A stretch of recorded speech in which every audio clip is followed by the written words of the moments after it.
കാണാൻ പോകുന്നത് വമ്പൻ ട്വിസ്റ്റ്. ജോസ് കെ മാണി മന്ത്രിസഭയിലേക്ക്. പിണറായിയുടെ പൂഴിക്കടകനിൽ ജോസ് കെ മാണി വീണാൽ അത് ചരിത്രമാകും. കേന്ദ്രമന്ത്രിയോ അതോ കേരള സംസ്ഥാന മന്ത്രിയോ? ജൂൺ 4-ന് വോട്ടെണ്ണിയ ശേഷം മാത്രം തീരുമാനമുണ്ടാകും. ജൂൺ 4-ന് വോട്ടെണ്ണിയ ശേഷം ഇന്ത്യ മുന്നണി അധികാരത്തിലെത്തിയാൽ പിണറായിയുടെ വിശ്വസ്തനായി ജോസ് കെ മാണി കേന്ദ്ര മന്ത്രിസഭയിലുണ്ടാകും. ഇന്ത്യ മുന്നണിയുടെ ഭാഗമാണെങ്കിലും CPM-ഉം CPI-യും കേന്ദ്ര മന്ത്രിസഭയിൽ ചേരില്ല. കോൺഗ്രസ് പാർട്ടിയുടെ സാമ്പത്തിക നിലപാടുകളോട് ഇടതുപക്ഷത്തിന് യോജിക്കാനാകില്ല എന്നത് തന്നെ കാരണം. അതുകൊണ്ട് തന്നെ പിണറായി വിജയന് തന്റെ വിശ്വസ്തനായ ഒരാളെ കേന്ദ്രമന്ത്രിസഭയിൽ ഉൾപ്പെടുത്തണം. ഇന്ത്യ മുന്നണി അധികാരത്തിൽ വരുന്ന പക്ഷം അതിനായി ജോസ് കെ മാണിയിൽ കുറഞ്ഞ മറ്റൊരാളെയും പിണറായി കാണുന്നുമില്ല. അതുകൊണ്ട് തന്നെ ഇന്ത്യ മുന്നണി അധികാരത്തിൽ വരികയെങ്കിൽ ഒഴിവ് വരുന്ന 3 രാജ്യസഭാ സീറ്റിൽ ഒന്നിൽ ജോസ് കെ മാണി രാജ്യസഭയിൽ പോവുകയും കേന്ദ്ര മന്ത്രിസഭയിൽ അംഗമാവുകയും ചെയ്യും. നേരെ മറിച്ച് BJP വീണ്ടും അധികാരത്തിൽ വരികയാണെങ്കിൽ രാജ്യസഭയിലേക്ക് ജോസ് കെ മാണിയെ വിടില്ല. ക്യാബിനറ്റ് റാങ്കോടെ ഭരണപരിഷ്കാര കമ്മീഷൻ നൽകാമെന്ന് CPM പറഞ്ഞുവെങ്കിലും ജോസ് കെ മാണി അത് നിരസിച്ചു.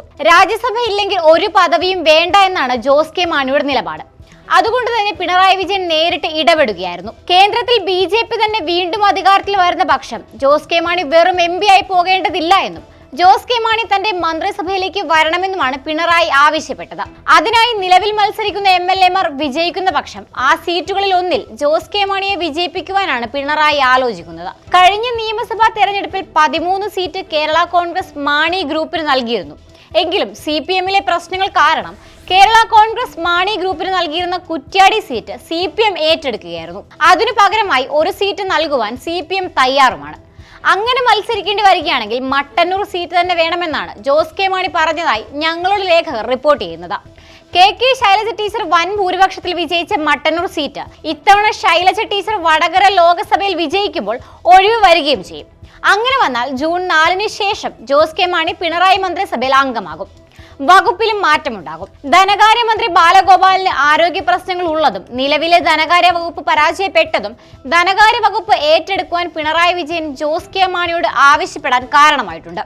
എന്നാൽ തകർന്നു കിടക്കുന്ന ധനകാര്യ വകുപ്പ് ഏറ്റെടുക്കാൻ തയ്യാറല്ല എന്നാണ് ജോസ് കെ മാണി പറഞ്ഞതായാണ് റിപ്പോർട്ടുകൾ. പകരം റവന്യൂ വകുപ്പാണ് ജോസ് കെ മാണി ആവശ്യപ്പെട്ടത്. എന്നാൽ CPI-യുടെ കയ്യിലുള്ള റവന്യൂ വകുപ്പ് തരാൻ കഴിയില്ല എന്നും പകരം ജോസ് കെ മാണി മന്ത്രിസഭയിലേക്ക് വരുന്ന പക്ഷം ന്യൂനപക്ഷ വകുപ്പും വ്യവസായ വകുപ്പും നൽകാമെന്നാണ് പിണറായി അറിയിച്ചിരിക്കുന്നത്. ന്യൂനപക്ഷ വകുപ്പ് ജോസ് കെ മാണിക്ക് നൽകുക വഴി BJP-യുമായി അടുത്തുകൊണ്ടിരിക്കുന്ന ക്രിസ്ത്യൻ സമുദായത്തെ തിരിച്ച് LDF-ലേക്ക് കൂടുതൽ അടുപ്പിക്കാൻ കഴിയുമെന്നും കരുതുന്നു. നിലവിലെ മന്ത്രിസഭയിൽ വലിയ അഴിച്ചുപണിക്ക് സാധ്യതയുള്ളതിനാൽ ഘടകകക്ഷികളുടെ മന്ത്രിസ്ഥാനങ്ങളിലും മാറ്റമുണ്ടാകും. ജോസ് കെ മാണി മന്ത്രിയാകുമ്പോൾ റോഷി അഗസ്റ്റിന്റെ വകുപ്പിലും മാറ്റം വരാൻ സാധ്യതയുണ്ട്. ജോസ് കെ മാണിക്ക് നല്ല വകുപ്പ് കൊടുത്ത് മന്ത്രിസഭയിൽ ഉൾപ്പെടുത്തുമ്പോൾ ചീഫ് വിപ്പ് പദവി തന്നെ ഒഴിവാക്കാനും സാധ്യതയുണ്ട്. ഒഴിവാക്കുന്നില്ല എങ്കിൽ ജയരാജന് പകരം ജോബ് മൈക്കിൾ ചീഫ് വിപ്പ് ആകാനുള്ള സാധ്യതയും തള്ളിക്കളയാനാകില്ല.